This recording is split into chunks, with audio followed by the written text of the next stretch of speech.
ಮಾವಿನಕಾಯಿ ಸೀಸನ್ ಆದಮೇಲೂ ನಾವು ಒಂದು ವರ್ಷದ ತನಕ ಹೇಗೆ ಸ್ಟೋರ್ ಮಾಡ್ಕೋಬೇಕು ಅಂತ ಒಂದು 2 ಟೈಪ್ಸಲ್ಲಿ ತೋರಿಸ್ಕೊಡ್ತೀನಿ.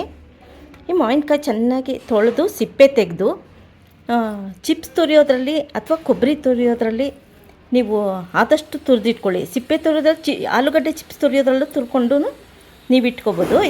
ಈ ಥರ ಸಿಪ್ಪೆ ತೆಗೆದು ನೀಟಾಗಿ ಒಣಗಿಸಿ ಬಿಸಿಲಲ್ಲಿ 1 ವರ್ಷ ಸ್ಟೋರ್ ಮಾಡ್ಕೋಬೋದು. ನೋಡಿ, ಈ ಥರ ಶೀಟ್ ಮೇಲೆ ಒಂದೊಂದೇ ಒಣಗಿಸಿ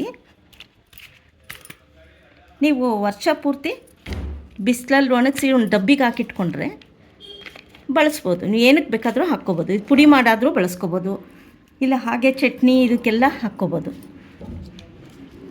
ಈ ಥರ ಬಿಸಿಲಲ್ಲಿ ಒಣಗಿಸ್ಕೋಬೇಕು. ನೋಡಿ, ಈ ಥರ ಬಿಸಿಲಲ್ಲಿ ಒಂದು 2 ದಿನ ಒಣಗಿಸಿ ಇಟ್ಕೊಂಡ್ಬಿಟ್ರೆ ತುಂಬ ಗರ್ಗರಿಯಾಗಿರುತ್ತೆ. ಇದನ್ನು ನೀವು ಒಂದು ಬಾಟ್ಲಿಗೆ ಅಥವಾ ಡಬ್ಬಿಗೆ ಸ್ಟೋರ್ ಮಾಡಿ ಇಟ್ಕೊಂಡು 1 ವರ್ಷ ಪೂರ್ತಿ ಬಳಸ್ಬೋದು. ಪುಡಿ ಬೇಕಾದ್ರೂ ಮಾಡ್ಕೋಬೋದು, ಇಲ್ಲ ಒಣಗಿಸಿ ಹಾಗೆ ಇಟ್ಕೊಂಡು ನೀವು ಚಿತ್ರಾನ್ನ ಚಟ್ನಿಗೆಲ್ಲ ಉಪಯೋಗಿಸ್ಬೋದು. ಇದನ್ನು ಟ್ರೈ ಮಾಡಿ ಕಾಮೆಂಟ್ ಸೆಕ್ಷನ್ಗೆ ಕಾಮೆಂಟ್ಸ್ ಹಾಕಿ. ಇದು ಒಣಗಿದ ಮೇಲೆ ನೋಡಿ ಈ ಥರ ಗರ್ಗರಿ ಆಗುತ್ತೆ. ಇನ್ನೂ 1 ದಿನ ಒಣಗಿದ್ರೆ ಇನ್ನೂ ಕ್ರಿಸ್ಪಿಯಾಗಿ ಆಗುತ್ತೆ.